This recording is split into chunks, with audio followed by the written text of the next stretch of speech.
Jadi istilahnya begini ya Mas Sam, kalau umpama orang nggak punya etika ya bisa aja kata-katanya berbolak-balik. Hari ini ngomong begini bisa jadi 5 menit kemudian berubah lagi. Oh, itu siapa itu? Wah banyak, Banyak ya? banyak politisi yang begitu. Dari sebelumnya ini 2019 ngomong begini, 2024 ngomong begini. Itu termasuk nggak Pak Joko Widodo di situ? Ya, Ganjarian Spartan untuk Komter Sumatera Utara. Itu Mas Sam, dari pagi sampai malam nggak berhenti, dari Polres, dari Polda ada di situ. Di situ maksudnya? Ada di Di tempat, kantornya iya di tempat kami. Ganjarian Spartan. Iya, tempat kami. Ya kan mereka jenguk Mas. Iya, nggak apa-apa. Tapi Silaturahmi. bagi saya aneh aja gitu. Oh. Wah, ada Pak Ganjar mau datang di situ, dari tiba-tiba aparat kepolisian gantian itu sampai tengah malam juga menjaga di situ ya. Kami ngobrol-ngobrol biasa aja begitu juga. Bahwa saya memilih Pak Ganjar ini agar kalau yang terpilih yang lain ini saya takut terjadi distorsi sejarah. Distorsi sejarah. Terjadi distorsi sejarah karena sejarah itu milik pemenang. Kalau pemenang, penguasa itu gampang banget membalikkan sejarah di luar daripada fakta. Menyusun ulang buku sejarah.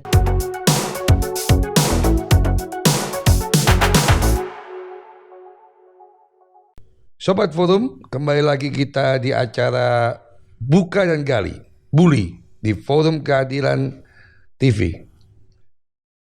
Kali ini kita bersama dengan seorang yang boleh dikatakan pejuang untuk Capres nomor 3, Mas Ganjar Pranowo bersama Mahfud MD, bersama Mas Ega. Siap. Ya, selamat datang Mas Ega. Makasih udah diundang kemari. Oh, biasa. Gimana Mas Ega? Siap, Mas Sam. Hari-hari ini diisi dengan apa? Hari-hari ya termasuk kegiatannya Ganjarian Spartan ya, termasuk canvassing door to door, mensosialisasikan Pak Ganjar dan Pak Mahfud. Tiap hari itu ya? Hampir tiap hari, semua dari Aceh sampai Papua, teman-teman Ganjarian Spartan di beberapa provinsi tetap bergerak seperti biasa di darat maupun di udara di medsosnya masing-masing. Oke, jadi ada perjuangan via darat, ya, ada perjuangan via udara. Ada dua, pasukan udara, pasukan darat kita siapkan. Oke. Sebelum kita menggali lebih jauh, saya mau tanya dulu, yakin nggak ini? Kalau nggak yakin kenapa bergerak? Oh gitu ya. Kalau yakin kita harus bergerak itu Mas. Bergerak ya. Iya. Apa yang membuat Anda yakin? Yakin. Dari awal masuk sini udah ngelihat, udah ngeyakinin bahwa orang yang memimpin kelanjutan dari Pak Jokowi ini Pak Ganjar. Yang paling tepat. Paling tepat. Udah melihat track recordnya dari beberapa calon dari 2 tahun yang lalu, udah hampir 3 tahun yang lalu. Kita bentuk ini, bergerak untuk ini. Yang kita lihat memang Pak Ganjar yang paling oke. Paling cocok. Jadi kalau ditanya keyakinan ya kita udah bergerak 3 tahun. Kalau bukan tanpa keyakinan ngapain bergerak selama 3 tahun? Boleh nggak kita tahu supaya semua pemirsa paham di mana poin Anda yakin yang dianggap cocok tadi? Track record. Track record. Iya. Segala sesuatunya kita berbicara track record dari rekam jejak sejarah apa yang dilakukan dan bagaimana dia merintis dari bawah. Itu yang kita lihat dan Pak Ganjar paling cocok menurut track record Ganjar Pranowo sama dengan Jokowi. Ya, dari bukan siapa-siapa. Oh, secara profil ya? Iya, secara profil ya, dari bukan dari siapa-siapa. Itu kan memberi inspirasi buat kita semua rakyat Indonesia, meskipun dari bukan siapa-siapa, keluarga siapa, bisa kalau mau bergerak untuk Indonesia yang lebih baik akan kelihatan. Jadi karena profil Pak Ganjar dianggap dari bawah, dari grassroots, sama seperti Pak Jokowi. Iya betul. Tapi katanya banyak orang ada banyak beda juga antara Jokowi sama Ganjar ya. Iya, terlepas manusia kan pasti ada perbedaan. Perbedaan-perbedaan itu ada. Tapi pada saat itu hampir 3 tahun yang lalu, pada saat kita menentukan ini kerjaannya Pak Jokowi yang pantas dilakukan oleh siapa, beberapa teman kita ngumpul itu kita ngelihat wah ini sosoknya Pak Ganjar yang paling cocok. Jadi relawan yang tergabung di Ganjarian Spartan ini sudah ada 3 tahun lalu. Iya. Jauh sebelum ditetapkan sebagai calon oleh PDI Perjuangan. Betul. Oh. Jadi kita udah bergerak jauh sebelumnya. Jangan karena kita melihat sosok Pak Ganjar ini orang harus ditampilkan. Inisiatif dari mana? Mas Ganjarnya atau dari? Enggak, dari kami sendiri. Dari beberapa teman yang ngumpul itu bareng, kita lihat siapa nih yang kayaknya cocok di 2024. Dan kita sepakat ke sosok. Nah, kok bisa ada teman-teman yang kumpul bareng sepakat itu apa? Sebelumnya apa? Ya sebelumnya kan biasalah dari 2014 2019 kan masih biasa kita bertemu sama teman-teman bergerak yang di sebelumnya relawan di 2014 2019. Berarti sebelumnya di 2014 sama 2019 relawan apa ini? Relawan Jokowi. Relawan Jokowi. Relawan Jokowi, betul. Kami relawankan juga dulu. Sejak Pak Jokowi mencalon sebagai presiden. Ya, sejak dicalonkan di 2014 itu. Ketika dicalonkan PDI Perjuangan, sebagai calon presiden, kita bergerak juga untuk Pak Jokowi. Jadi dulunya mendukung Pak Jokowi, sekarang ini mendukung Mas Ganjar Pranowo. Dengan asumsi karena ada kesamaan latar belakang. Ada kesamaan latar belakang dari calon berdua ini. Betul, itu yang kami lihat. Nah, ketika inisiatif dari Pak Jokowi menuju Mas Ganjar ini, pertama, apakah dikomunikasikan dengan Pak Jokowi juga? Enggak ya? Enggak. Berarti itu memang dari niat relawan yang bergabung di Ganjar dan Spartan. Betul. Lalu dikomunikasikan dengan Mas Ganjar? Enggak juga. Enggak juga. Jadi gimana? Jadi ceritanya begini, pada saat kita ngumpul itu kita ngelihat sosok Mas Ganjar ini, kita lihat apa kinerjanya sebagai Gubernur Jawa Tengah. Di antara yang lain kan sudah muncul beberapa nama. Muncul beberapa nama untuk di tahun 2024. Dari obrolan-obrolan ya kayak kita gini ngobrol-ngobrolan begitu, kita sepakat di satu nama itu, Mas Ganjar. Kenapa orang ini kita nggak naikkan untuk tahun 2024? Jadi kerelawanan kelompok Ganjar dan Spartan ini bukan kerelawanan berbasis karena dibentuk oleh tokonya. Tapi inisiatif dari kita. Teman-teman yang merasa sosok Mas Ganjar yang cocok. Ya betul. Lalu bagaimana cara bekerjanya? Urunan, saweran atau apa ini? Itu yang banyak dipertanyakan sama orang ini. Pergerakan kan butuh modal lah. Butuh logistik. Iya, butuh logistik lah. Tapi ya kayak buat seragam ini kan butuh logistik. Butuh logistik. Tapi kan Mas Sam tahu sendiri namanya Ganjarian Spartan. Spartan itu bergerak betul-betul dari hati nurani. Tanpa itu pun kita bergerak urunan masing-masing, tanpa di istilahnya dibohirin oleh seseorang. Kita bergerak dengan sebatas kemampuan kita. Di situ kita di udara, kita awal-awalnya itu banyakan main di udara kita. Banyakan main di udara, bahwa kita bentuk organisasinya resmi, kita daftarin sebagai organisasi perkumpulan di Kemenkumham, dan kita bergerak untuk mendirikan di beberapa provinsi. Siapa aja nama-nama yang bisa dikenal oleh publik itu? Ketuanya Mas Guntur Romli. Guntur Romli, Ya. Pembinanya Mas Eko Kuntadi. Termasuk pembinanya Pak Bernard Ken Sondag, bekas Kepala Staf Angkatan Laut. Pak Ken Sondag ya. Kiai NH. Mas Islah Bahrawi.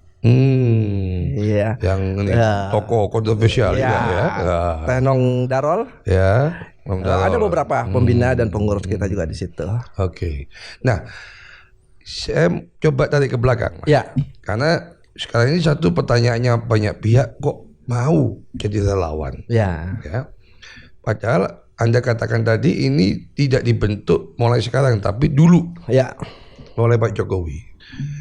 Ketika bantu Pak Jokowi, Pak Jokowi berhasil jadi presiden, bahkan 2 kali.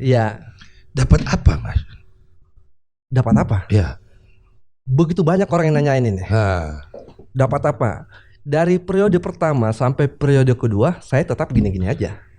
Jadi komisaris enggak, jadi apapun enggak. Yang lainnya juga sama.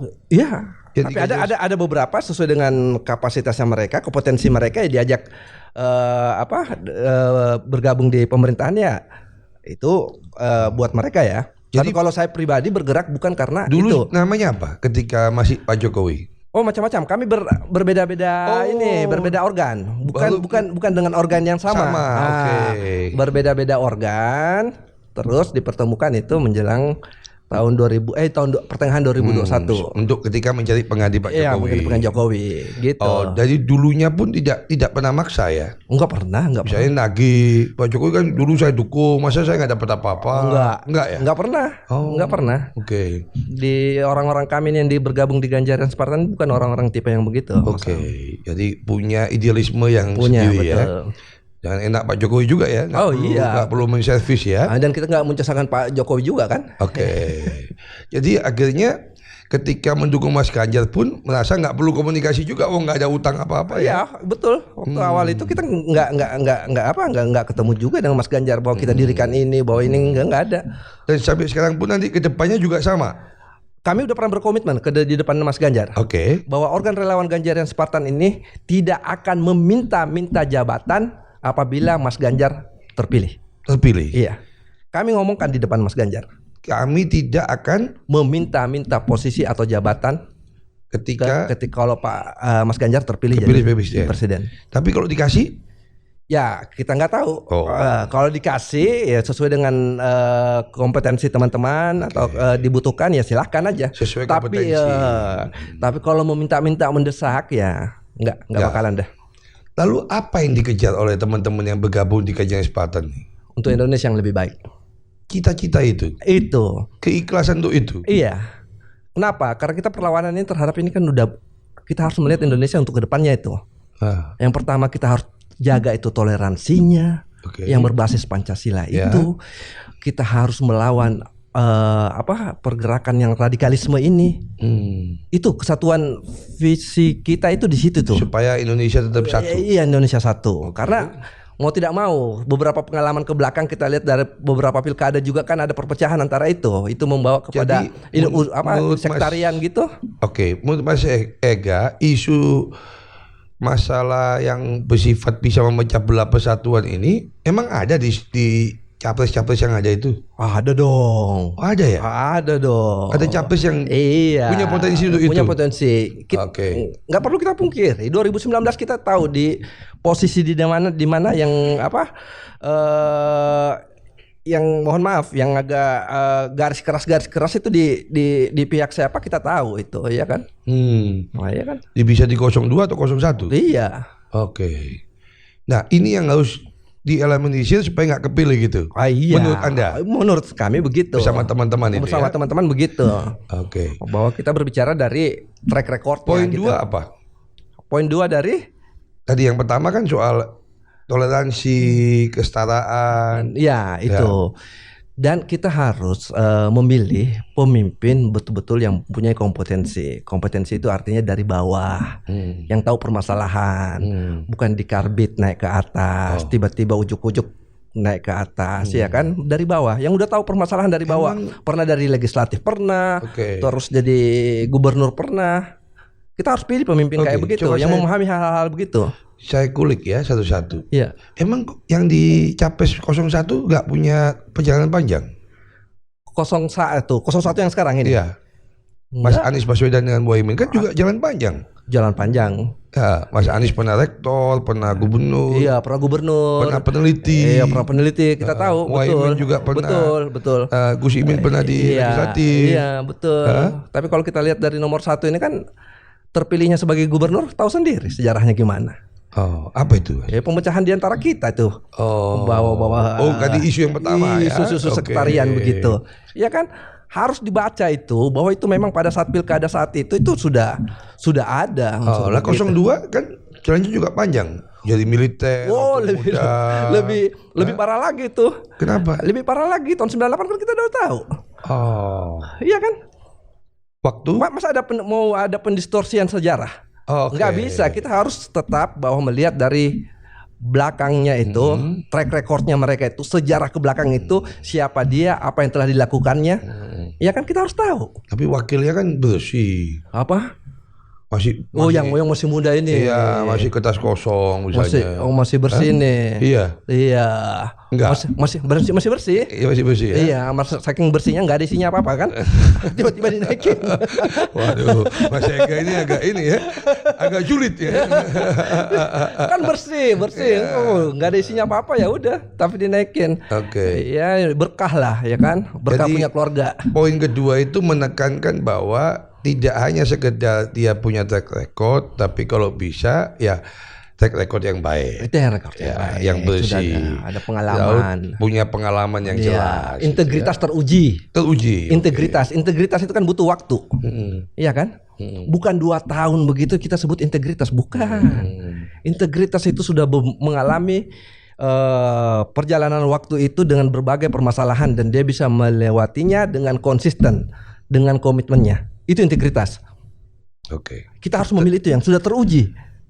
Kita kunci di situ ya. Bahwa ada 2 hal yang penting, satu toleransi, yang terkait dengan kesetaraan dan persatuan Indonesia. Betul. Yang kedua adalah soal integritas. Itu terkait track record. Dan sekaligus kompetensinya. Karena itu bagian yang kita harapkan pemimpin Indonesia ke depan. Tepat, Mas. Betul. Kita akan masuk ke segmen berikutnya.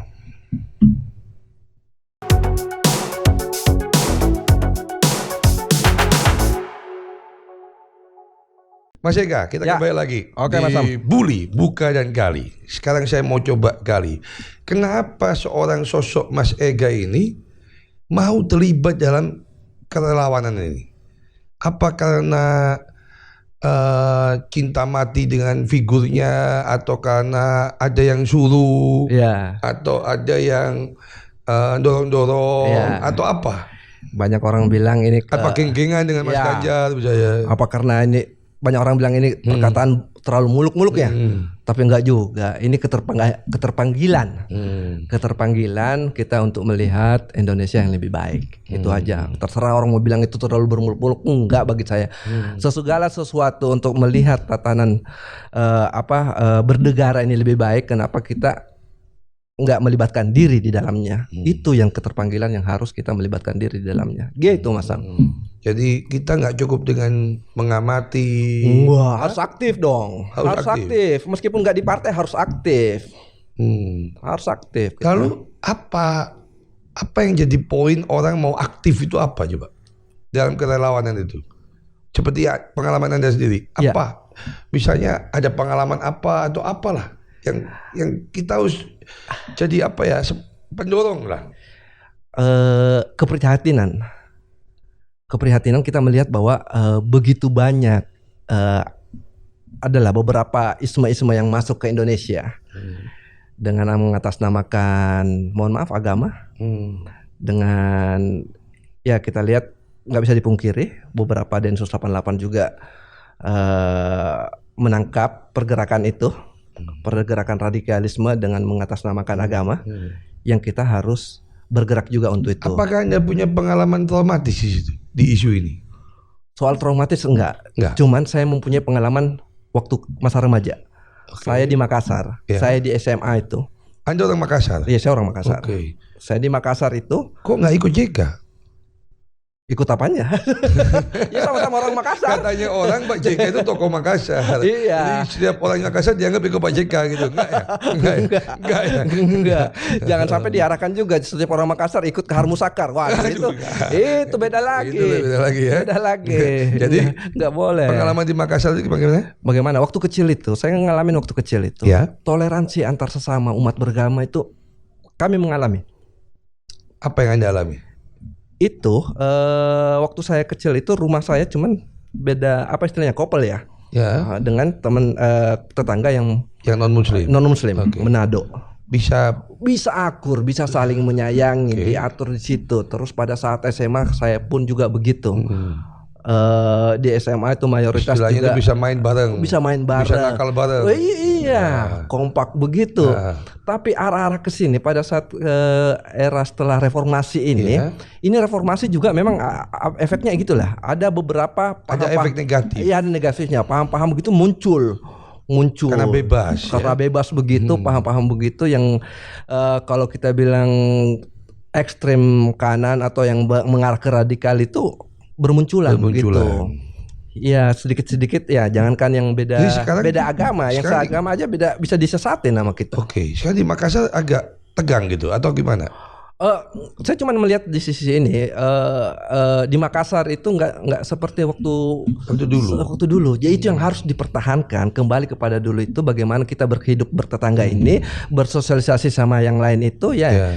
Ikutin yang di aturan negara itu, yang kita damai aja berdasarkan Pancasila gitu. Nggak ada kita merasa lebih baik dari yang lainnya. Bahkan gitu. Tidak ada agama. Di dalam agama, satu agama juga bisa terjadi. Iya, gitu ya? Bisa jadi ini tuh.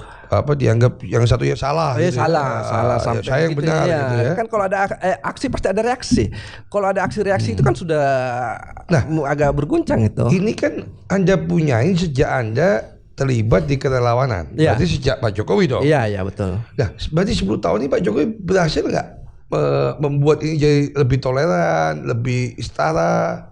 Ya, saya dari sisi itu saya menganggap itu rada berhasil. Contoh pembubaran FPI dan HTI.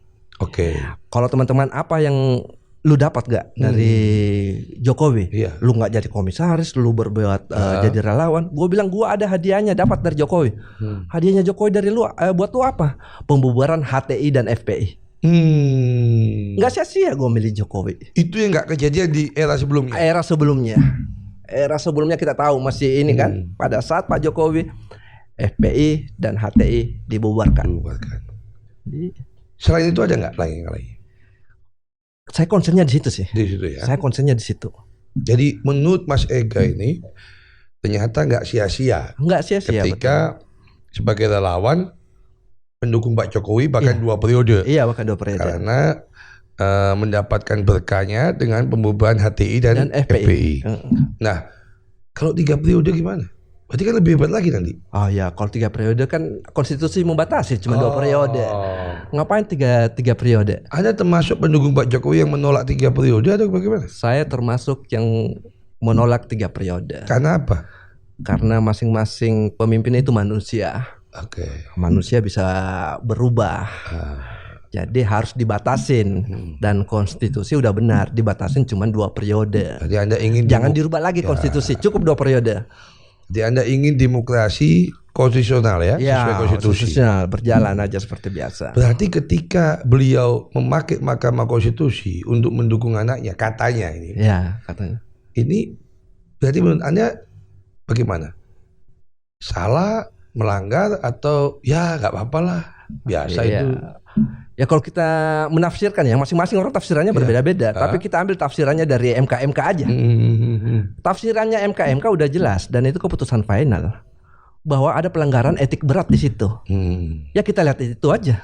Tapi katanya kita kan bukan ahli hukum. Ada yang bilang dah semua etik gitu.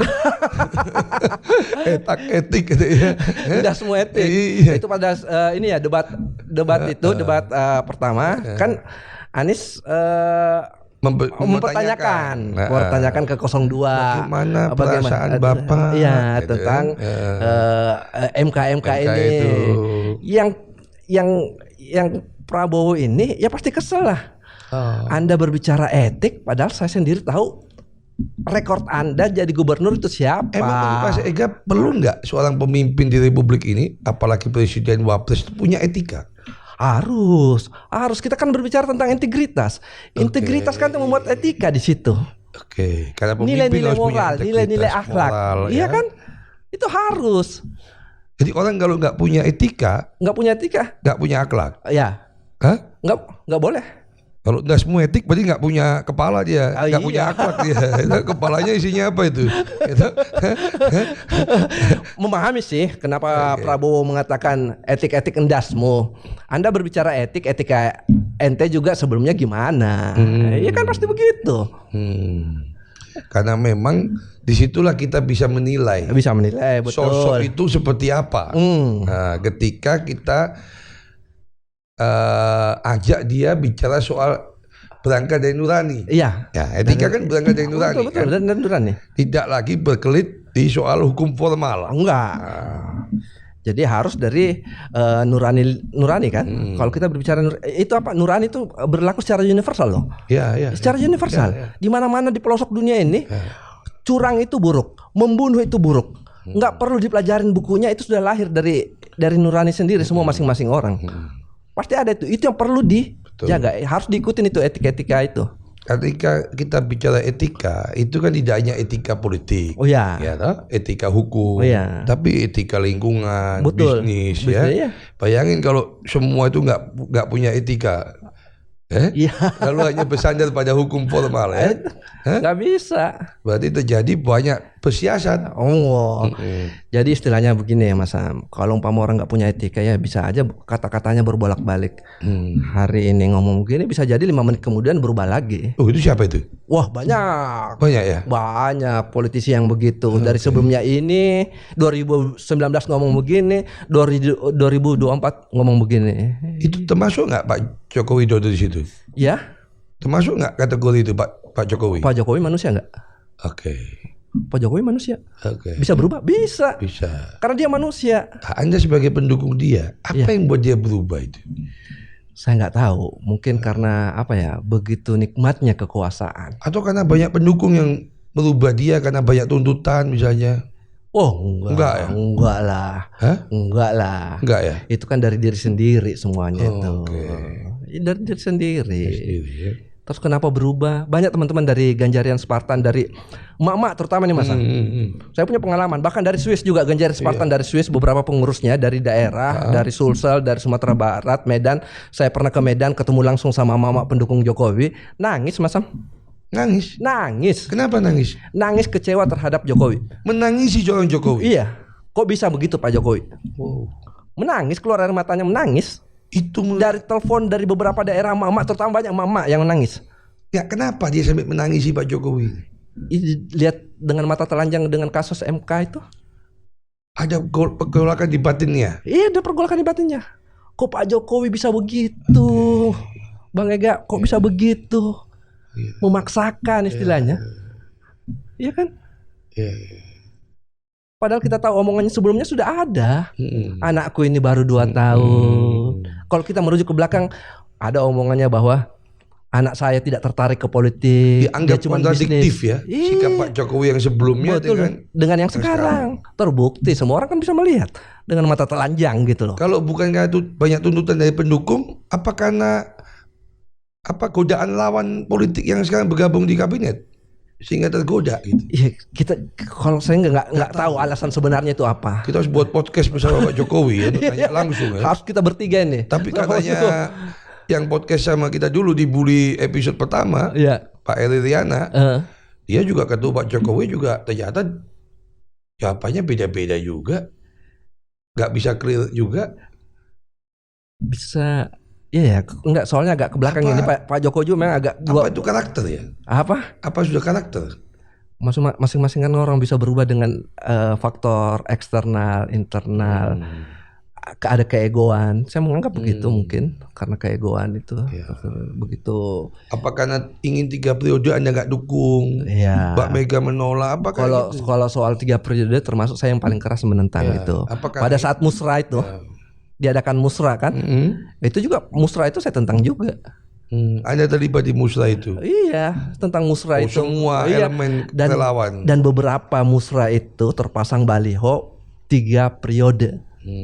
Saya bilang ada apa ini? Kok di musrah begitu sampai dipasang juga baliho 3 periode? Jadi Anda lihat itu memang niat ya? Iya, udah niat begitu. Bukan karena dorongan Pak Bahlil atau Pak LPP, enggak ya? Jadi contohnya begini, kan pernah beliau diwawancarain, dia bilang 3 periode Pak, ya saya ini orang taat konstitusi.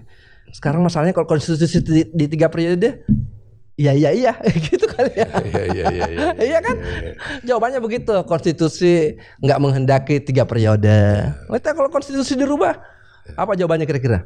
Iya. Itu bedanya Mas Ega, menjadi seorang pemimpin republik atau negara, ya presiden, dengan menjadi suami, beda di situ. Kalau menjadi pemimpin presiden itu berkuasa penuh, itu tidak ingin melepas kenikmatan itu karena makin hari makin nikmat kata orang ya. Tapi kalau jadi suami, udah lama punya istri, pinginnya ganti dia. Untuk refreshing katanya. Katanya begitu. Itu bedanya katanya. Kalau besok nggak makin dikekepin gitu. Setia. Makin dikekepin. Setia dengan kenikmatan berkuasa itu, ya kan? Iya. Tapi kita coba bahas lebih lanjut berikutnya ya. Siap. Kita selesai di segmen ini. Ya.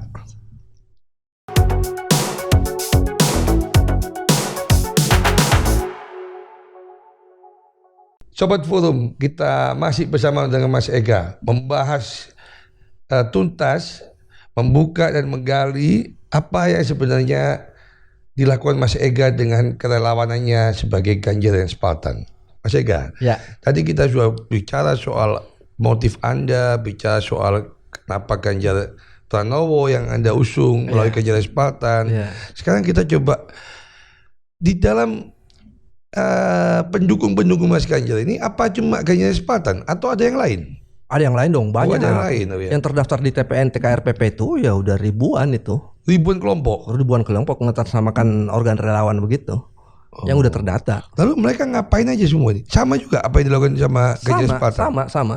Oke. Jadi sesuai dengan ininya masing-masing, pasukannya masing-masing. Ada yang sebatas, ada yang fokus main di udara karena pasukan di daratnya mungkin kurang. Jangan sebatas. Ada komunikasi dengan TPN-nya? Ada. Oh ada ya. Kadang kita dikumpulkan di TPN, di TKRPP untuk bersama organ relawan. Dan disupport oleh TPN-nya? Iya. Disupport, didukung. Di bridging dana gitu. Enggak ya. Sampai sekarang ini belum. Ini TPN kurang aja juga, nggak peduli juga. Bukan. Kenapa? Bukan. Cuman ya kita tahu lah. Ini kan soal pendanaan ini ya memang akhirnya karena kita nggak tahu apakah karena kita di dalam pilpres ini dalam posisi oposisi mungkin ya. Kok bisa oposisi, Mas? Iya, oposisi yang kita lawan ini kan incumbent meskipun diwakili melalui anaknya ya. Oke. Iya kan kita lihat incumbent. Jadi, tapi kan partai yang mengusung Mas Ganjar termasuk partai yang besar ya. Iya, partai yang besar. Tapi ya kita lihat lah. Ada juga seperti yang dialami 01 berarti ya selama ini ya. Yang gimana tuh? Kan 01 mengatakan selalu kami ditekan, pengusaha mau dukung, nggak bisa, nggak berani. Saya dengar dari beberapa teman juga. Di 03 juga sama. Di 03 sama. Jadi kita jadi inilah yang tersisa dari, saya bilang sama teman-teman dari Ganjar dan Spartan baik di Sumatera, di Jawa, Kalimantan, Maluku, Papua. Saya bilang ini kita memang terbatas, ya kan. Perjuangan kita ini tidak dengan logistik yang memadai. Yang tersisa dari sekarang kita ini militansi, spartanitas kita. Jiwa kita harus bergerak sesuai kesanggupan dan kalau kemampuan kita masing-masing. Ketika Anda dulu mendukung Jokowi di periode kedua, periode pertama hampir ada mirip. Ada mirip. Lebih susah mana? Lebih susah sekarang. Oh iya? Lebih susah sekarang. Lebih susah sekarang dibanding 2014. Yang enak 2019 incumbent kita juga orang di situ kan. Oke. Iya. Sekarang ini lebih sulit. Kok bisa ya? Padahal masih bagian dari pemerintahan sekarang ya? Terlepas dari bagian pemerintahan sekarang yang kita bilang itu ya, ya seperti yang kita tahu di medsos apa di media-media itu memang ya tekanan-tekanan itu ada ya kan. Anda pernah ngalami sendiri tekanan itu?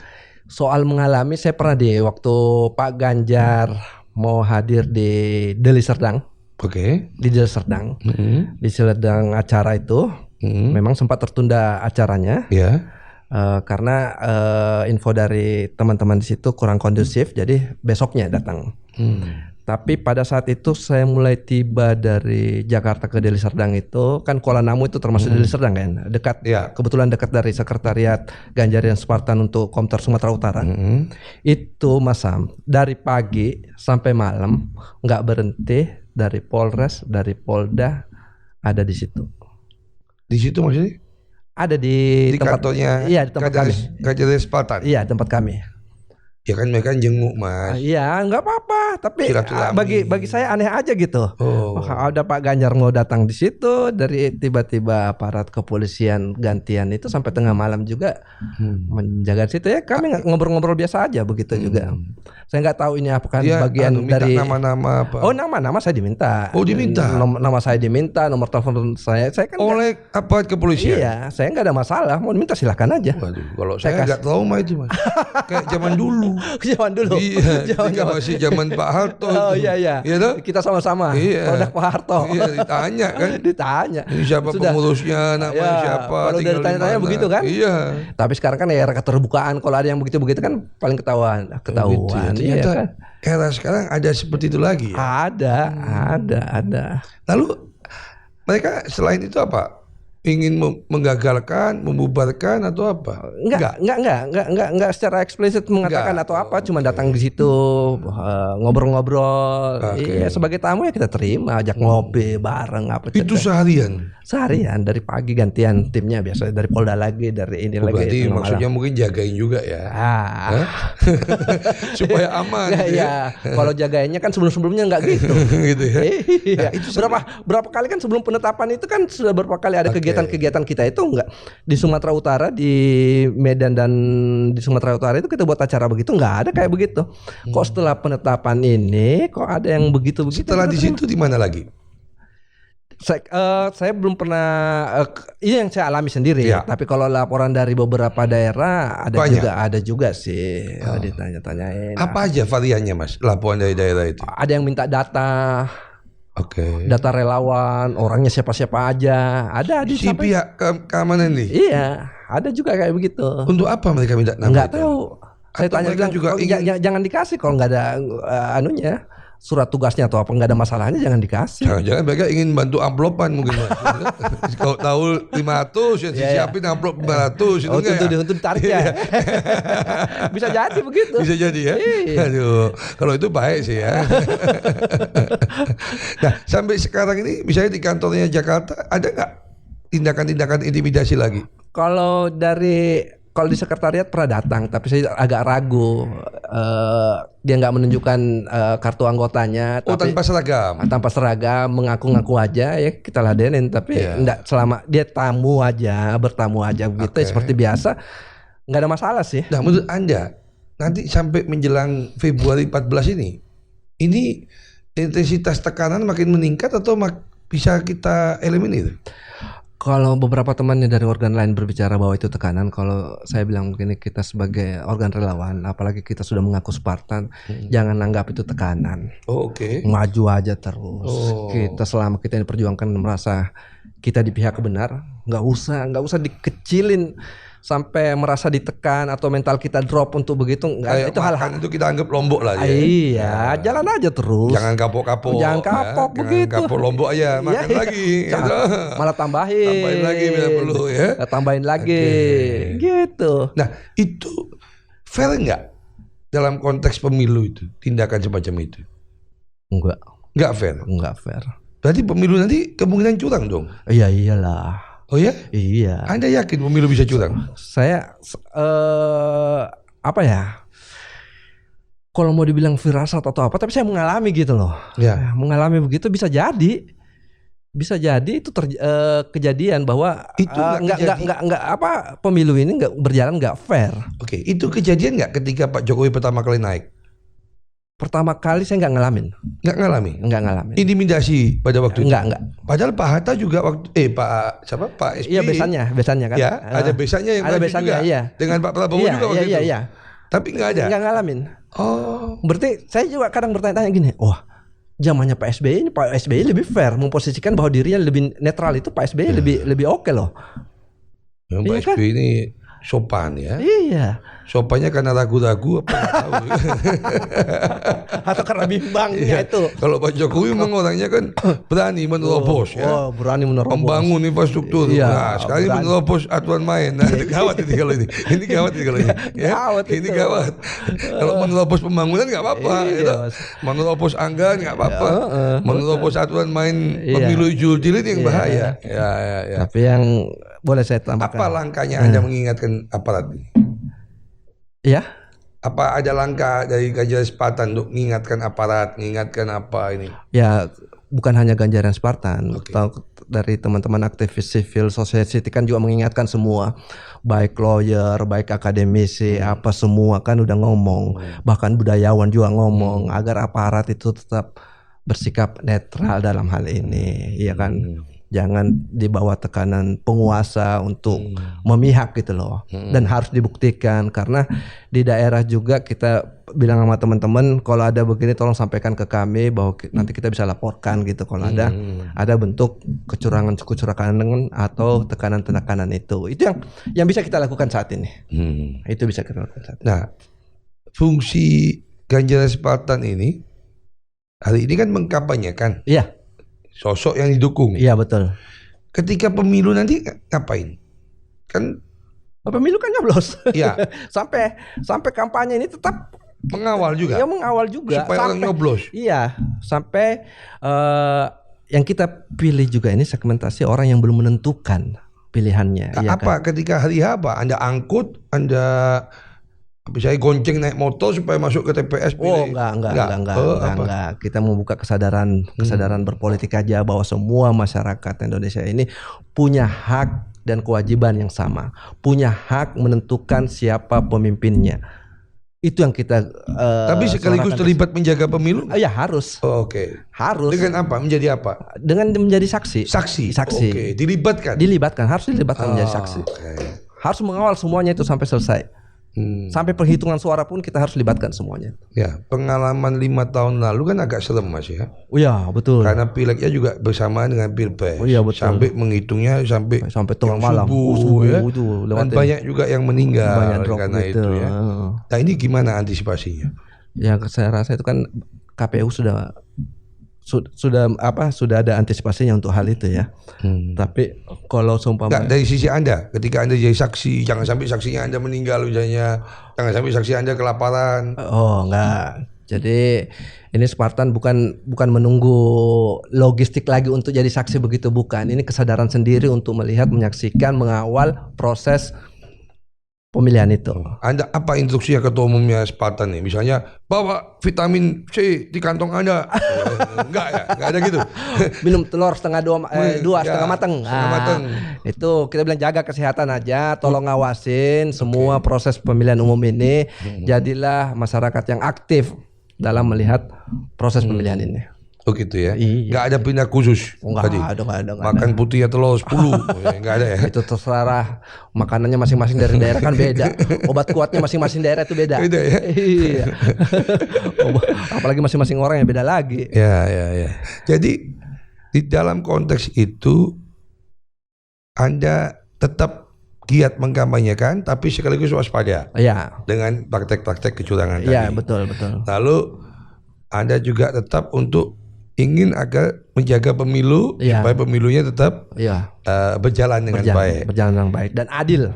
Sekarang di kadar itu Mas, saya mau tanya. Optimisme dan pesimis Anda itu dari 0 sampai 9 itu di mana? Angka berapa itu? Optimis tentang apa? Jadi makin tinggi angkanya itu makin optimis. Iya. Makin rendah angkanya makin pesimis. Terkait dengan pelaksanaan pemilu atau keterpilihan Pak Ganjar? Dengan pemilu dulu. Pemilu. Mudah-mudahan dalam perjalanan kampanye ini kita lihat bahwa ini kita lihat dari laporan dari beberapa dari daerah itu yang mudah-mudahan tingkat optimisme kita bahwa pemilu berjalan jurdil ini semakin meningkat. Pada saat ini ya agak pesimis juga sih ngelihat beberapa kasus di daerah begitu. Kalau dibuat angka 0 sampai 9? Nah, sekarang masih 6. Masih 6. Oh. Kalau soal keterpilihan Mas Ganjar? Soal keyakinan, intuisi apa? Ya, kalau Anda buat di angka 0 sampai 9, Anda yakin di mana? 9. Kontradiktif Anda. Kenapa? Anda nggak yakin pemilu itu nggak curang? Ya. Anda buat angka 6, ya. Tapi Mas Ganjar kepilih angka 9. Ya. Kontradiktif dong. Kontradiktifnya di mana? Kita cukup dulu. Kita akan bahas kontradiktif Mas Ega.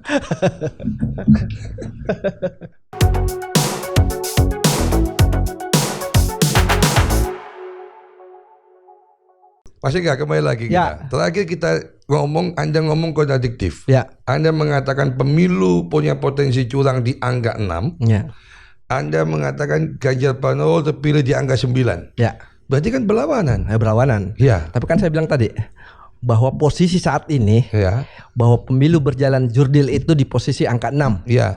Dalam perjalanan ini, kalau masyarakat terlibat, civil society terlibat semuanya untuk mengawal pemilu ini, dalam 1 bulan ke depan, kita optimis semakin baik, iya kan? Pengawasan terhadap pemilihan jurdil ini, itu kita kan nggak tahu. Nanti bisa jadi dari angka 6 ini, keyakinan saya naik jadi 8 dan 9 dalam perjalanan ini. Sehingga Ganjar Pranowo terpilih. Coba kalau angkanya turun. Kalau angkanya turun. Angka tadi Anda nilai jurdil itu kan di angka 6. Ya. Kalau makin menurun angkanya. Jadi angka 4 jadi 3 makin kacau. Makin bawah, makin terlihat curangnya lah. Oh ya. Berarti kan gak kepilih. Bisa jadi iya. Oke. Cuman kalau umpama seandainya kita lihat angka itunya turun, ya sebagai Spartan yang harus berjuang berkali-kali lipat lagi untuk angka dari rendah ini naik lagi ke 7. Kalau sudah selesai, 8. Perjuangan Anda sudah sampai akhir Spartan ini. Ya.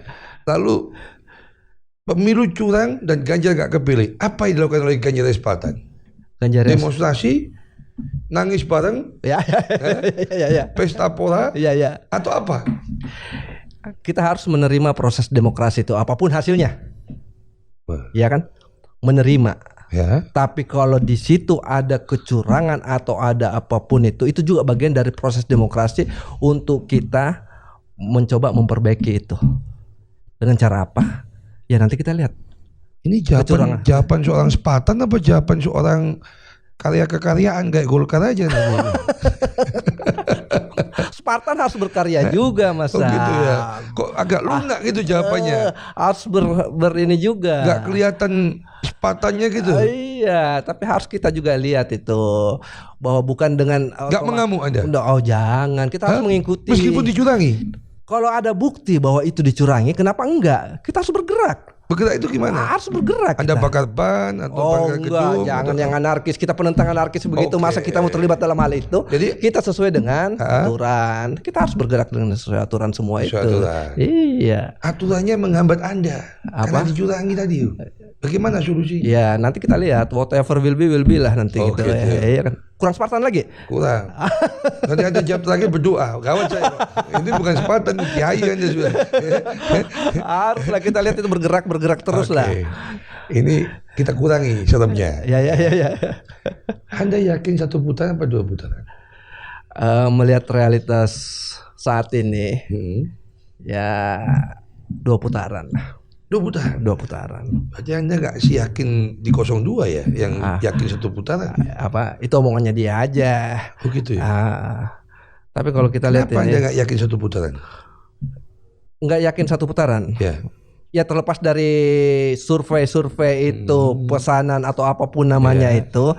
Tapi kalau dalam internal kita, nggak usah jauh-jauh di organ lain, organ relawan Ganjarian Spartan aja. Kita dapat masukan dari beberapa teman-teman di daerah, mulai dari Sumatera, Jawa, Kalimantan, semua itu kita melihat masukan dari situ beberapa teman, ya kita ambil kesimpulan memang ya ini 2 putaran kayaknya karena lawan kita ini memang berat. Masuk putaran keduanya? Masuk. Anda yakin Ganjar Pranowo masuk putaran kedua? Masuk. Kalau ada 2 putaran? Ada 2 putaran. Dan kalau 2 putaran menang. Masuk dan menang? Menang. Siapa lawan di putaran kedua itu? Prabowo. Anda ini muji Prabowo menghina Anies atau bagaimana? Enggak. Oh gimana? Bukan soal memuji dan menghina ini. Coba jelasin coba supaya kita lihat kekuatan di belakang Pak Prabowo itu siapa, iya kan? Siapa itu? Itu partai koalisinya kita tahu siapa, dan di belakang dan bapaknya cawapres juga itu siapa kita tahu, ya kan? Berarti yang masuk itu karena faktor itu. Faktor itu. Mas Anies nggak masuk. Mas Anies nggak masuk lah. Lalu putaran kedua Mas Aniesnya kemana dukungannya? Kalau hitungan Anda? Kalau harapan kami ya dukung ke Pak Ganjar. Anda ini berharap atau berjuang? Ya berjuang juga, berjuang juga. Sudah bangun komunikasi? Kalau saya terus terang dari beberapa tim sesbike di ada teman-teman sendiri juga di tim 02, di tim 01 ya Ada teman juga di situ. Lalu apa? Saling bajak atau saling ngasih informasi? Enggak ada saling bajak, enggak saling informasi juga enggak. Cuma silaturahmi aja tetap jalan. Saling melirik. Saling melirik. Gimana nih ke depannya kalau begini nih, ya kan? Gitu aja. Tapi kita kan batas organ relawan gini, nggak bisa menjanjikan sesuatu gitu lah. Cuman menjanjikan, ayo sama-sama berjuang. Ini loh visi misinya Pak Ganjar. Ada nggak saling menggoda? Oh ada, biasalah. Oh goda? Oh. Apa misalnya? Saling menggoda gabung aja ke kita nih. Nah, iya kan. Pindah gitu ada. Itu godanya. Tapi kita agak bercanda aja kalau saya mah. Oh gitu. Agak bercanda aja. Tapi godaannya konkret nggak?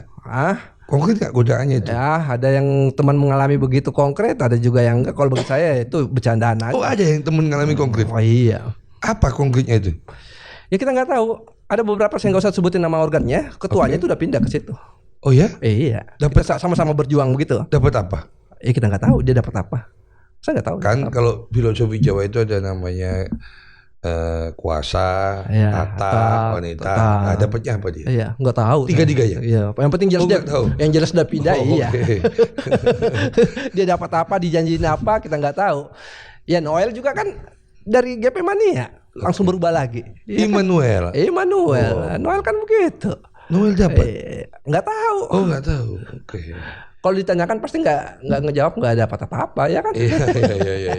Nggak ada yang ngaku. Ya? Nggak ada yang ngaku. Padahal bukan petugas pajak yang nanya dia. Iya. Hanya teman. Ya. Siapa tahu bisa ikut.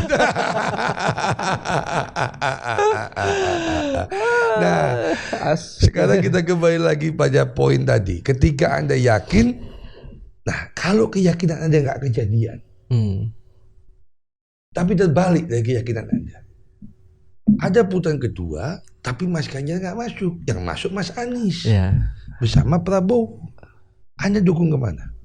Ganjar Spartan. Ini berbicara seandainya, ya. Terus, kalau saya doa Anda kan kamu itu namanya. Kalau saya jawab kan, namanya Ganjarian Spartan.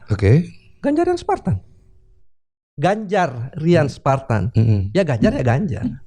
Nah kalau Mas Ganjar nggak masuk, Mas Ganjar nggak masuk. Kedua, lalu yang masuk ada pasangan Prabowo Subianto dan Gibran bersama pasangan Anies dan Muhaimin. Anda Ganjarian Spartan masa nggak melakukan dukungan kemana? Ganjarian Spartan kan ini organisasi ya. Kalau saya pribadi, meskipun posisi saya sebagai waketum, namanya Ganjarian Spartan. Ganjarian Spartan perjuangannya tetap Ganjar Pranowo. Jadi jelas kalau saya pribadi itu tidak ikut ke mana-mana seandainya itu masuk. Gak fair dong. Tadi Anda mengharapkan ketika Mas Ganjar masuk, pendukung Mas Anies ke Mas Ganjar. Iya. Harusnya Anda kan gak ada timbal balik. Wah. Enggak, saya ini ngomong secara pribadi ya. Enggak. Waduh, ini pasti banyak yang sakit hati, kecewa ini Mas. Iya, enggak apa-apa. Enggak apa-apa ya. Biasa itu. Lah, kalau pernyataan seseorang pasti ada yang senang, ada yang suka. Anda pendukung Mas Ganjar, kira-kira kalau Mas Ganjar sendiri kemana putaran keduanya? Diam, mendukung Anies atau mendukung Prabowo? Saya nggak tahu, belum sampai ke sana. Nggak seperti itu. Belum tahu. Tapi kalau dalam hal ini saat sekarang ini kami nggak berandai-andai lagi. Yang sekarang saat ini yang kita perjuangkan saat ini ya Ganjar, apalagi namanya Ganjarian Spartan ya Ganjar, bagaimana Ganjar terpilih itu aja sih. Nggak kayaknya keimanan Anda cukup tebal ya. Iya, mudah-mudahan. Oh gitu ya. Mudah-mudahan. Yakin Mas Ganjar dan Mas Ganjar masuk putaran kedua. Mudah-mudahan. Nggak punya lagi planning PC ada. Nggak usah. Kalau ada yang ngalangin tabrak aja langsung Spartan itu. Mulai keluar ya. Tadi kan nggak keluar ini. Tabrak langsung ini. Tabrak langsung aja namanya Spartan. Kalau nggak tabrak langsung bukan Spartan namanya Mas. Setelah ini kira-kira Anda kan kalau anggaplah tadi kan sekarang jelek ya, baiklah sekarang Mas Ganjar kepilih presiden. Anda yakin Mas Ganjar ini akan lebih baik dibanding Pak Jokowi? Yakin dari track recordnya selama ini. Track record Mas Ganjar menggambarkan dia lebih baik dibanding Pak Jokowi. Iya. Boleh saya tahu contohnya apa? Tadi Pak Jokowi misalnya membubarkan FPI sama HTI. Iya. Kalau Mas Ganjar apa dibubarkan? Kalau saya dilihat begini, komitmennya Pak Ganjar itu selama menjabat Gubernur Jawa Tengah, saya lihat memang dari awal itu, terutama komitmen tentang toleransi ini ya. Saya fokusnya di situ terhadap pemimpin ke depan Indonesia gitu ya. Yang saya lihatin Pak Ganjar itu, dia pernah ngumpulin itu kalau nggak salah guru-guru semua ya. Siapa yang nggak setuju dengan Pancasila silahkan keluar. Jadi kalau ada guru kita kan lebih Pancasialis. Iya. Di tangan Mas Ganjar sebagai presiden. Iya betul. Yang kita itu Pancasila kan zaman Pak Harto juga Pancasila, Mas. Iya, dengan tafsir masing-masing. Apa nanti kita kembali lagi ke zaman Pak Harto oleh Mas Ganjar enggak? Apa? Enggak. Oh, enggak lah. P4 lagi. P4 enggak lah. Cekokin lagi kita. Enggak ya. Enggak. Pancasilanya apa ini? Pancasila real. Ayo diaplikasikan dalam kehidupan sehari-hari itu gimana sih Pancasila? Oh gitu. Iya kan, hidup toleran itu diaplikasikan dalam sehari-hari. Gitu aja sih. Ya. Satu, Mas Sam, saya mau tambahkan. Oke. Karena belum ditanyakan, saya mau suarakan ini bahwa saya memilih Pak Ganjar ini agar kalau yang terpilih yang lain ini saya takut terjadi distorsi sejarah. Distorsi sejarah. Terjadi distorsi sejarah karena sejarah itu milik pemenang. Kalau pemenang, penguasa itu gampang banget membalikkan sejarah.